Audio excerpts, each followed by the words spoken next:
Hello there guys and welcome back to the channel. So, in today's video, we're going to be talking about the upcoming Battlegrounds meta. The weeks 3 and 4 meta that is set upon us in a bit over a day. So, first of all, the nodes. The main one is Stunning Reflection, Bleed and Shock.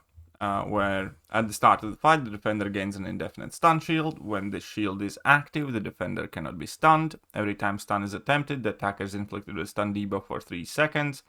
Inflicting the defender with either bleed or shock puts this on cooldown for 8 seconds. And whilst on cooldown, you actually get a 40% Fury passive, which is quite significant in fight finishing speed. And the crucial bit here is twofold. Number one, passive and instant effects also count for this node. So passive stun will also trigger it. Apologize. Which also is kind of the biggest deal because champions like America Chavez are borderline unplayable. Champions like Kate Bishop are significantly harder to play, just like, Deathless Thanos and a whole bunch of others. Because the passive stuns that are a core part of their abilities will get you stunned instead. And the second thing is the instant effect working here. That is great news for champions like Guardian, for instance. His instant shock burst damage will put this node on cooldown and give you 40% Fury. So he's going to be more efficient than just about ever. Additionally, also champions like Bullseye with instant bleed damage. Well, he's not going to be a great attacker, but he's definitely going to be more viable on attack with that 40% attack bonus constantly helping him out. Next up, we have the defender gains a buff. They also gain a 10% energize buff for 12 seconds. For most part, this will not be particularly relevant, aside from the fact that it is going to kind of supercharge a few of the Mystic champions at times. But there are a couple of defenders that interact very actively with buff gain. And we have but a minor setback when the defender's armor break and nullify immune. Knocking the defender down disables this immunity for 15 seconds. This again kind of makes few champions significantly harder to use. Somebody like Medusa, for instance, where you do need to knock the opponent down and only then you can try to achieve something.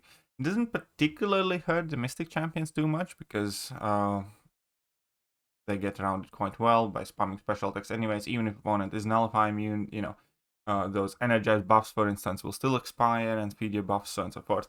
But this mainly kind of hurts a whole bunch of champions in Cosmic class as well as kind of beefs up a few champions on defense, like Killmonger, for instance. So let's go over some of the MVPs that I have noticed per class. And we're going to start with skill class. Skill class is actually very, very powerful in this class, and there are a ton of champions that will work great. Okoye is just a menace, though, because she does have access to both bleed and shock, so champions with a singular one of those immunities will still get it in the neck quite quickly. She has an insane amount of damage and a fair bit of utility with her and Snare, and yeah. If opponent has a bigger Okoye than you do, you just about always want to ban that. So next up, we have Bullseye. As I mentioned, he is going to be better offensively. Also, without being able to stun him, there are significantly fewer good counters to Bullseye.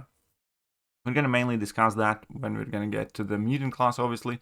But, even champions like Starkhand Spider-Man, when typically you can nuke down the Bullseye without eating level 1 thanks to his power drain, now you can't really do that because you can't use your level 1. Before the level 2 because of the stun shield. So you would be forced to use at level 1. And then, majority of the champions that would counter him normally do rely on that stun or passive stun, like Negasonic, for instance, is unplayable really here. You can't passively stun him. And yeah, he's going to be a rough cookie to deal with. Then we have Nick Fury. Obvious reasons he's going to do great here. He's going to get that 40% Fury on his attack, so he's going to be more potent as an attacker. There is a fair bit of utility built in his kit, and he's still going to function well as a defender also, because if you can't stun Nick Fury, that will often result in more block damage, and yeah, can go rough. Black Cat is actually a very cool champion for this, because number one, against champions that are not bleed immune, he can disable that immunity up. And then there will be several other matchups where even despite bleed immunity, she will be one of the more viable offensive options, just because she does have her level 2 sabotage and burst of damage. And if opponent is going to be trying to rely on the immunity to bleed or shock, then in some matchups she can bypass it, especially like somebody like Thing, who I think is going to be a fairly popular defender, being shock and bleed immune. She's going to be one of the better counters there.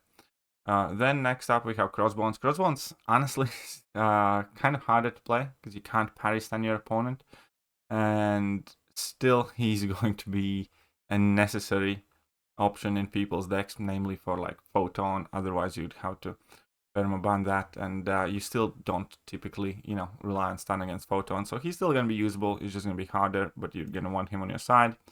Shield is going to be a solid two-way champion because obviously, even if you inflict bleed or shock on Shield, she's going to shrug it off. You're still going to get the Fury, but they're not going to linger there, and a lot of champions will be kind of relying on the debuffs, not to mention that even afterwards, parrying her is not ideal, right? Because you can get bleeds on yourself. And she's a skill champion that has access to bleeds herself. Anyhow, Hitmonkey is just going to work as a standard nuke. And obviously we're going to have the new champion, Yelena Belova. Also, remember the instant bleeds that she has will work on offense as well. So she's going to be better attacker than normal. And then on top of everything else, she is going to be a nightmare defender at the moment for me personally. Basically an insta-ban action there. Lumitrix is a very cool case because he is going to be quite tough to deal with on defense. He's not the type of champion where you can punish his heavy attacks normally, and without being able to parry him as you're ramping up, the fight is significantly harder. You basically need to rely on your intercepts to find the openings. And he's also going to be perfectly viable offensively because even though after your evade, opponent typically gets passively stunned, this time around they won't, but you're still going to be invisible. So you're still going to utilize your miss mechanic, and there's also going to be the stun immunity that comes with while invisible or while Lumitrix is performing special 1. Basically, if I'm not mistaken, Lumitrix is still going to bypass the stunning reflection shield. Speaking of other skill champions, obviously there's a plethora that will work. And some things that I didn't highlight out defensively. Killmonger is going to be quite nasty because arm break immune. You can't parry stun him at all, and yeah, he's just going to be worse to deal with because many of the champions would be relying on debuffs, which plays into Killmonger's side. And that's one of the reasons why Black Cat is a good option, because she's also going to be a Killmonger counter, and there aren't going to be too many great ones at that. Korg, obviously bleed and shock immune, so he's going to be a very, very solid champion for this meta. I do think even skill defenders such as Atuma will be fairly significant, because the mutants honestly don't do too well with this meta in the test phases thus far. So yeah, skill is going to be a fairly powerful class in this meta. Now we need to plow on to the tech class. The new future Ant-Man, well, the new old future Ant-Man, is going to be one of the tech champs that works better, I believe, because again, you don't need to rely on parry stun for his abilities at all. You do want to be intercepting and punching heavy attacks, or block baiting heavy attacks and punching those, and then dealing with the chip damage then. And there's nothing really stopping him from doing damage. Alternatively, he will be quite annoying defender, especially whenever he does gain one of his armor buffs. Then he's also going to be getting those energized passives, and he's going to be getting his combat power rate faster. So yeah, he should be a very, very solid two-way champion. We have Arnim Zola, who again is made even rougher as a defender as he normally would be, primarily because you can't parry stun him with almost all of the champions that normally would be able to parry stun him, with the exception of Guardian here, because he can parry projectiles and he has access to instant shock, so he will be fine. But yeah, he's going to be rougher. And then, many of the standard counters to Zola are going to be limited. For instance, the Deathless Thanos can't passively stun him either. Head Bishop, again, you can't passively stun. And yeah, there will still be counters like Titania, like Darkhand Spider-Man can still probably nuke that fight, but it's not going to be a super easy find counter to him, so he's going to be an absolute menace. Shuri, there's not much to say. Shuri is going to be significantly better offensively because all of her shocks are going to be taking that 40% increased damage. She's still not going to be a nuke, but she's going to be much more in line with the faster attackers, especially in the good matchups. Initially, you just need to, take a couple of hits on the block, hit opponent, get the shocks, and then you can just go crazy on the opponent. We have Prowler. Prowler should be fairly decent too because he doesn't particularly rely on that stun. The only annoyance would be that at the beginning of the fight, you will want to block beta heavy attack and punish that if you can in order to get your Incinerate on. But other than that, he should be perfectly fine. He's quite chunky too. Guardian, I mentioned several times. He does have access to instant shock, which will disable the node, which will give him the 40% fury, which will make him faster than normal. He has Starhand Spider-Man. For most part, he's going to be perfectly viable, except you do not have the level 1 stun lock cheese nuke type thing, which will hinder him in some matchups, but you can build to level 2. You can drop your level 2 and get the 40% fury then, but by that time the fights will be just about over. Red Skull still has access to shock, so he's going to be just about able to do all the fights he normally would be. And yeah, there's not much else to say there. And then looking at the rest of the tech class again, there will be obviously more options. There's not going to be anything wrong with using Sentinel. I think Sentinel is going to be perfectly fine because he does have access to Incinerate as well, where he can gain the 40% fury, and he's going to be a tough defender. And who else we have here? Warlock's not necessarily ideal, I would say. Bastion, Eden. But yeah, Jack is usable. You can't parry stun, but you can still gain the precision of heavying from Relic, for instance. So he's okay, but he doesn't necessarily interact with the nodes.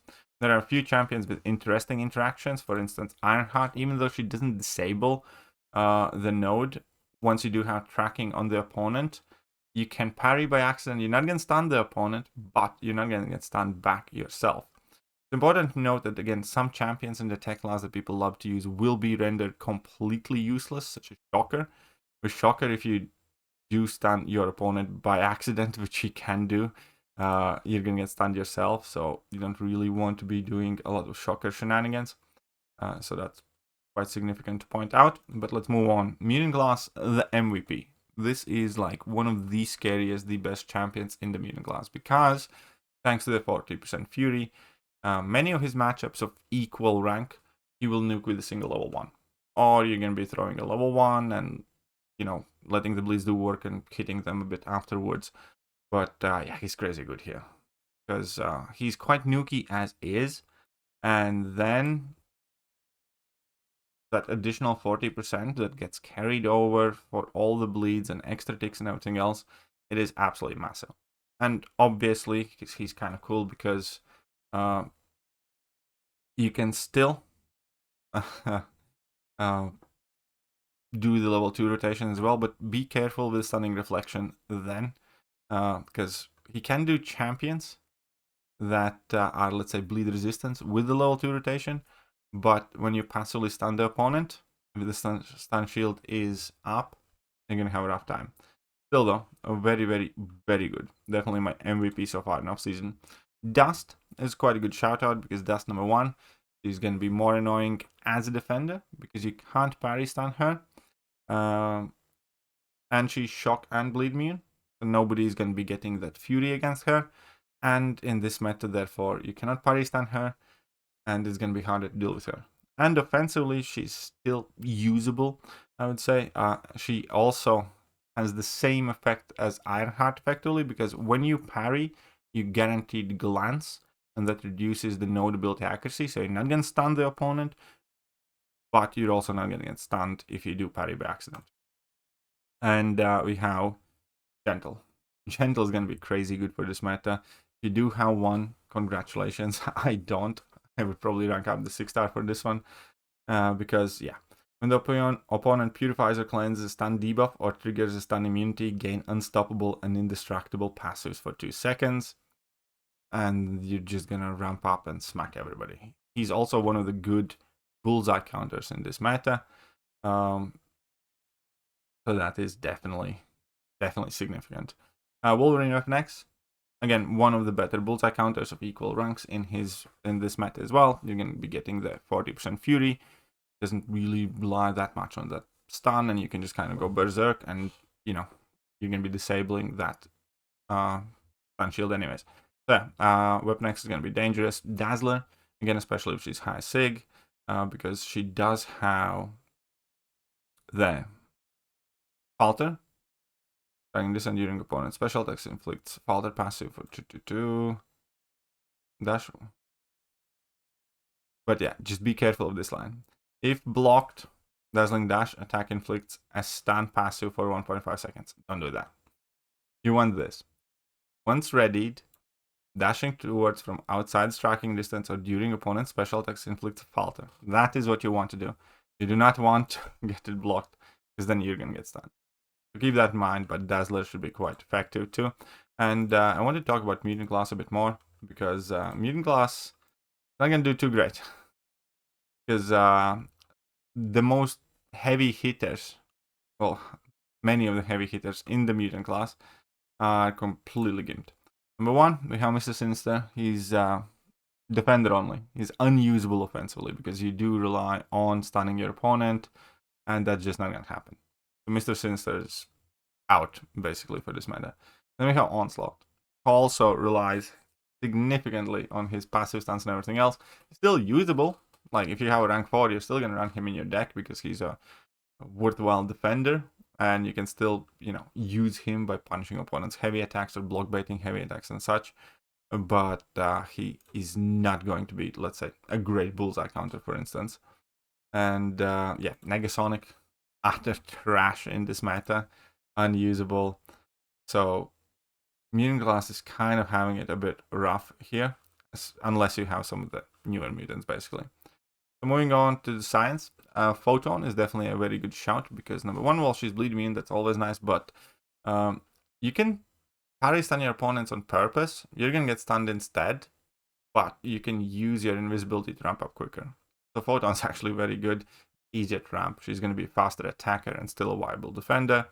Panaham, he's harder to use offensively, because you can't parry stun your opponent. There will be some chip damage. Orchid Poppers will be applying slower, but he's still going to be a viable science option, and he's going to be a better defender, because if you can't stand the piggy, fight gets more annoying. So, still worth running in my opinion. Then we have Titania, probably one of the champions in science class that works better. Well, as good, basically, because you can, get all the alternate openings with the haymakers, and she doesn't rely on stun in any of her core rotations, basically. Yeah, Titania is very, very good. And for lower to mid ranks, this is not something I recommend, in high celestial ranks, but Scorpion's quite good. Because with Scorpion, you can inflict shock, you're going to be dealing energy damage, obviously disabling that stunning reflection thing, and you're going to be getting a 40% damage boost. I don't think 6-star Scorpion is going to be viable for like the higher tiers, but if you do play somewhere in the mid-level Battlegrounds, he's definitely going to be viable and quite useful and nice to have.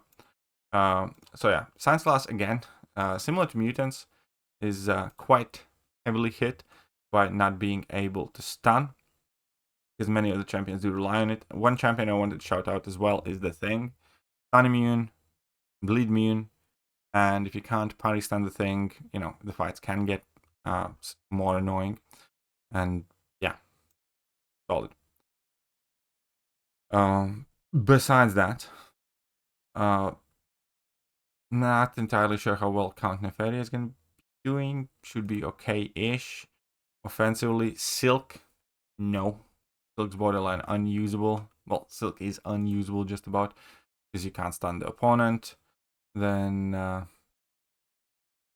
are a few more in Science class that you just do not want to even try and be running. Morbius might be quite decent. Oh yeah, that was Red Guardian. Red Guardian's a big no-no. And you're level 2, you're going to get yourself stunned, and yeah, no. Red Guardian and Silk stood this one out for sure. That's, not the best showing for them. Right, Mystics. Mystics quite important class, because again, several of the best Serpent Counters will not work. If you do have ranked up your Purgatory, you're probably going to get a fairly good use out of her, because Serpent's going to be gaining extra buffs, which you're going to be nullifying. She's going to be getting quite a lot of power, so she should be quite viable. Then we have Spiral. Again, one of the better remaining options for Serpent. Just don't stun from your level 1s, and do not use your Blades, because Blades are a passive stun. So she's still going to be a viable champ as well. Tigra is going to function very well, you know, do the regular Tiger things. Shatra is going to be good. Awesome for Shatra. Jaggi is still going to be wrecking just about everything. So those are the kind of better options. In the next meta, Chavez is a big no-no. Going to be completely unusable. Kushala is also significantly harder to use. With Kushala, you can still get away with using her, but you do have to parry the special attacks, which is harder. And with you not being able to parry stun, it's going to be harder to land your heavy attacks. So she's still usable if you do not have, you know, enough Serpent options, for instance. She's not a champion that I necessarily recommend running a ton. Then, you know, obviously Hood, still going to be great. Because you can knock the opponent down and then start fate sealing them. And you're still going to be good. Who else is going to be perfectly fine and viable? Kindred is going to be more annoying in defense, because unless you can bleed or shock him, you can't stun him. And if you can't stun him, you either need to intercept or bait heavy attacks. Baiting heavy attacks against Kindred is always a bad idea. So he is going to be quite frustrating as well. Enchantress is going to be slightly more mean, but, you know, there should be enough answers to that. That's, you know, mainly for the Mystics. In Cosmic Class is going to be fairly rough going. Now, Serpent is going to be perfectly fine offensively and defensively. No issues using him really there. You know, just the regular order. He will have less counters than normal, so be aware of that. Then we're going to have Dark Phoenix. Obviously, she's going to be making people's life annoying, because she's also going to be gaining those energized buffs. She's going to have higher combat power rate, which means she's going to be throwing more special attacks, which means, you know, you have more to deal with. Galen is a very good shot, because Galen is going to be insanely dangerous. The problem with Galen, obviously, is if he will have a counter, you'll still be able to nuke him if you do have like a neutralized champion like Tiger or something. But the thing with Galen is, whenever he's going to activate a special attack or gain a buff in any way, he's going to be gaining another copy of it, thanks to that energized node. So if he activates level 2, he immediately enters Harvest. If he activates level 1, he gains 80 charges immediately. So unless you can put him away quick, you're going to be eating that Harvest damage. Then we have Noah. Noah is fairly useful and nice here, because he doesn't rely on parry stun, not too much. He's perfectly viable. There's nothing stopping him offensively. And defensively, he's also going to be more annoying, because well, he's always annoying.